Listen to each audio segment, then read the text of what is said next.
loves, my name is Jalea Christine, and today we are going to be talking about self-care on your period.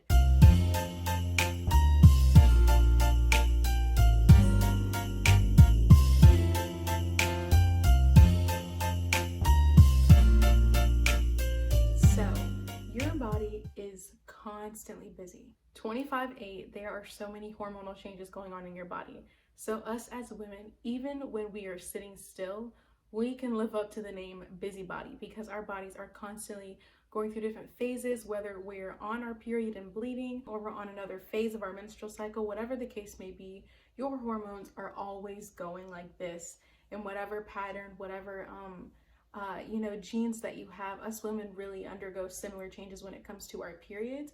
And so it is very important that we learn self-care because it's so important to take care of every version of yourself, not just the week after your period when you're feeling great, and also not just the bleeding version of you. Like, we want to be able to take care of ourselves holistically and naturally every day of the year, every day of the month, especially when you're on your period. So today we are going to get into what self-care is, what parts are there to self-care, and how you can truly master self-care for your personal journey through your menstrual cycle and just being a woman. So let's get right into it.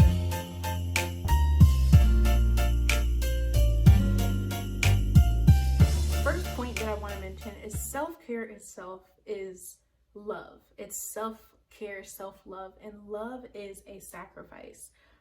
Funny how I have love never fails right here, but in 1 Corinthians 13, it talks about love being a sacrifice. And love itself, self-care is love. Self-care is extending love to your own self. And one thing that I really live by on my period and just in general is just like, if my cup isn't full first, I can't help anybody else. So I have to make sure that my cup is full. And the way that I do that is, according to my own self-care routine, whether that be physical or emotional, mental, spiritual, whatever. But it is very important that my cup is full first. And so, ladies, I want you to think of self-care as kind of like filling up your own cup. And granted, that might take some time, that might take some energy, it might take some effort, but what good are you if you're pouring into other people when you yourself are depleted?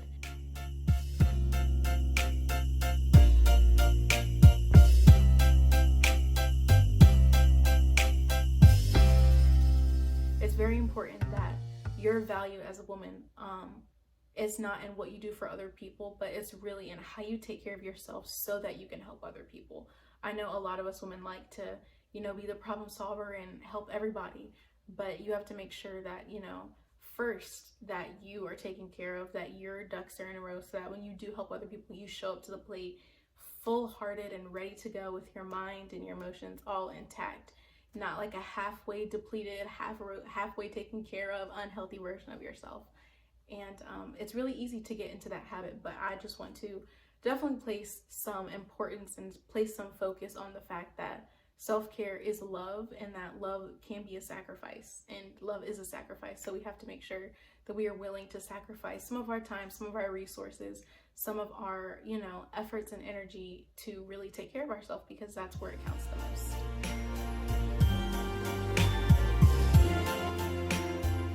A lot of times we can get stuck in kind of like the internal programming that we have in our minds that says we aren't being productive if we're sitting around and doing nothing. And sometimes if we don't think about self-care in the right perspective, we might think that self-care just could be sitting around, or even taking a bath for yourself, or running a shower, or reading a book could kind of seem like you're just not being productive. But we definitely have to get out of that mindset, because your life, you weren't here to do. You're not a human doing, you're a human being. And so first you have to be whole. You have to be complete in yourself before you do anything for anybody else. You weren't placed on this earth just to do, you were placed here to be you. And to be you means to be a whole you, because society really benefits from you showing up to the plate full and ready to go with a full cup and 100% there, not a half version of you. And so we definitely have to get out of that mindset of like, we're not doing the right thing or we're not being productive, because even I fall into that trap sometimes.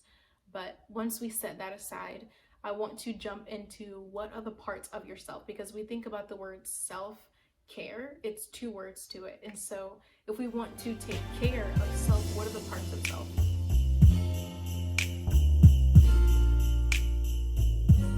And so the parts of you, generally are your mind, your emotions, your body, and your spirit. And so those are the four areas that I kind of want to focus on today. And those will kind of like branch off into other areas, honestly, when we start, or when I start explaining things. But those are the areas that I want to focus on today, because I thought it'd be really productive in this video to talk about like what are the parts of yourself, so you know not only like how to take care of yourself, but break it down into smaller sections, because self-care has blown up on social media and honestly everywhere to be, to mean whatever it means to whoever is explaining it. So I really want to just break it down and make it really simple for you guys today.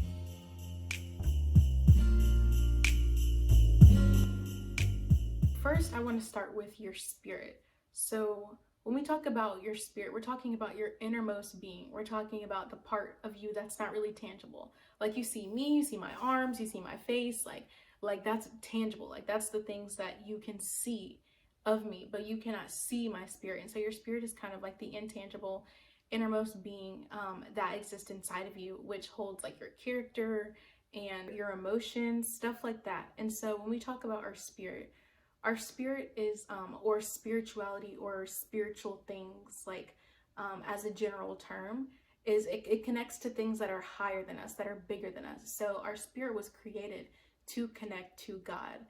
And, on the internet, there's a lot of talk about God, but I'm talking about specifically the God of the Bible. I believe in Jesus, so talking about like Jesus, like your spirit is created and was created to connect to him, because he's the creator of all things and the King of Kings. And so personally, I like to start with this one. In my self-care routine, my first step is like dealing with my spirit. Like, what am I feeling, or what is in my heart that is making me feel joyous? Like, I just start there and I start in prayer. And so I talk to God, I talk to Lord. Well, I only talk to God, I don't even talk to nobody else. But I really start with prayer, because when I have my spiritual life in order, it's kind of like a mountain, and it's kind of like when you put God first, his love will trickle down to every other area of your life, which is why it's so important to receive God's love, because then you'll feel equipped and you'll feel ready in every other area. And I've found that if I don't put God first in my self-care, things, that I'll be really unproductive, or it'll be really ineffective is the word I was looking for, because I'll be doing everything on the outside, but my inside, like my innermost being, I won't be feeling right. I'll have kind of like things on my heart that I need to sort out. So I really try to start with the inside and then work my way out.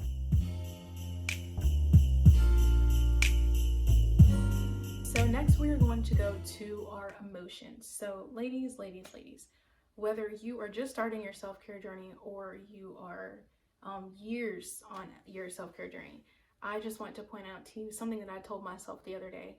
And I was just like, okay, girl, like, you're a woman, number one, and your hormones are always going to be in this limbo of different phases every month and every day of the year, because you're not always bleeding, but you're always on your menstrual cycle, because your cycle goes like starts from your last period to the start of your next one. And so like you're always going to be on different little phases of your period, or different phases of your menstrual cycle. And so your hormones are always going to be, going places, because you're a woman, and you're an emotional being as a human to begin with. So like you're always gonna have to deal with your emotions. And I feel like sometimes I try to like run away from my emotions. I'm like, oh great, like I mastered that emotion, now I won't ever have to deal with it again. And it's just like, no, it's just gonna come back with something else. Like, I just want to point out, like, your emotions, you're always gonna have emotions, because we were created to be emotional beings. And once we change our perspective, realize that emotions are beautiful, we just have to learn how to deal with them, and we can't let them control us, is when we can truly get a grasp on our emotions. So something that I do is I journal, whether and this is kind of like a branch to my spiritual side of my self-care, but what I do is I journal. And so I might journal on my phone if I don't feel like getting paper and pencil, or sometimes I'm feeling really like, paper and pencil type vibes. So I'll just write out how I'm feeling. I'll write out something on my mind, or I'll just simply have a conversation out loud with myself in the mirror. I cannot tell you how much this has like helped. Like if I just pull out my mirror, I look myself in the eye and I talk to myself like I talk to somebody else. And I think it's so valuable to value the person that you are, because you can talk to the people at work, you can talk to your friends, you can talk to your family, but at the end of the day, you still are a person and you have to take care of your person, you have to take care of yourself. And it's so good to communicate with yourself. It might seem weird that, you're talking to yourself, but at the end of the day, the people around you would benefit more from you if you feel whole, if you don't feel like you're, half of yourself. And unfortunately, there's a lot of people in a society that are living with a version of themselves that is not the best version of their self. And here at Pixie Cup, and really my mission as well, is just to help women feel empowered. And one of the greatest ways to do that is to take care of yourself, and specifically to take care of your emotions. And so definitely on our periods, we can be very emotional. We can take a mountain and make it a molehill, or take a molehill and turn it into a mountain, take a small situation and blow it up and make it bigger than it has to be. And one of the greatest ways to do that is to get what you're thinking out on paper, or to talk to yourself. Because when you say things out loud that you're thinking, sometimes you're like, that kind of low-key sounds ridiculous. Like, I was being very extra. Like, I can definitely do that a lot of times. And so it's so important to take care of your emotions and tend to them. Do not run away from them. I have found that in order for me to walk in confidence, especially on my period, other than, using menstrual cups, which I'll talk about later, but one of the best ways for me to feel confident while I'm on my period, when I'm extra emotional, is to deal with what I'm feeling. So like, if I have to work, like before I work, like I'm like, okay, what am I feeling? What do I need to deal with, so that when I go into work, or when I'm communicating with these people, or when I'm working on this project, that I can be the full version of myself and not worry about having an emotional breakdown or being distracted by something that's on my mind that I'm worried about. And so it's very important that you take your emotions seriously, that they are very real. Just because you're on your period and you're feeling some type of way doesn't mean your emotions aren't real. They just sometimes feel stronger because all them hormones and progesterone and estrogen and all of that stuff.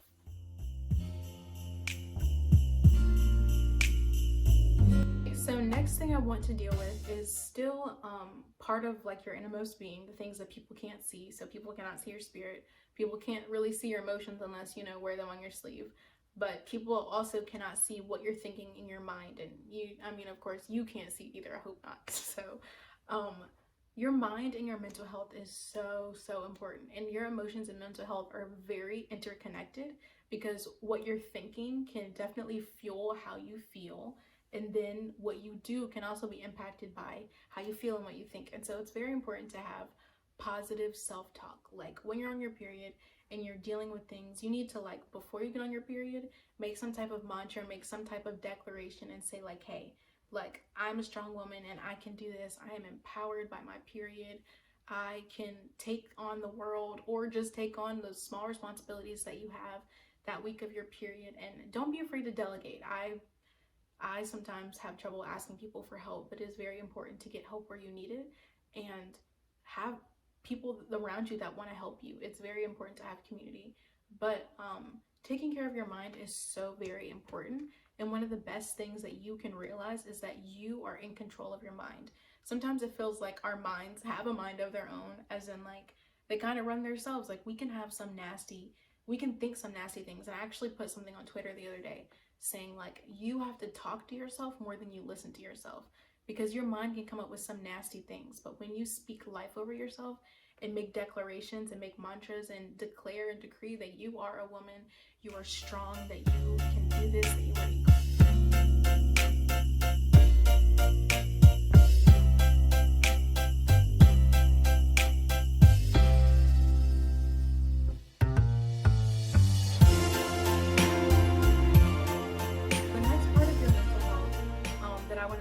today is your public image. And so in this age of social media that we're all living in, it's crazy.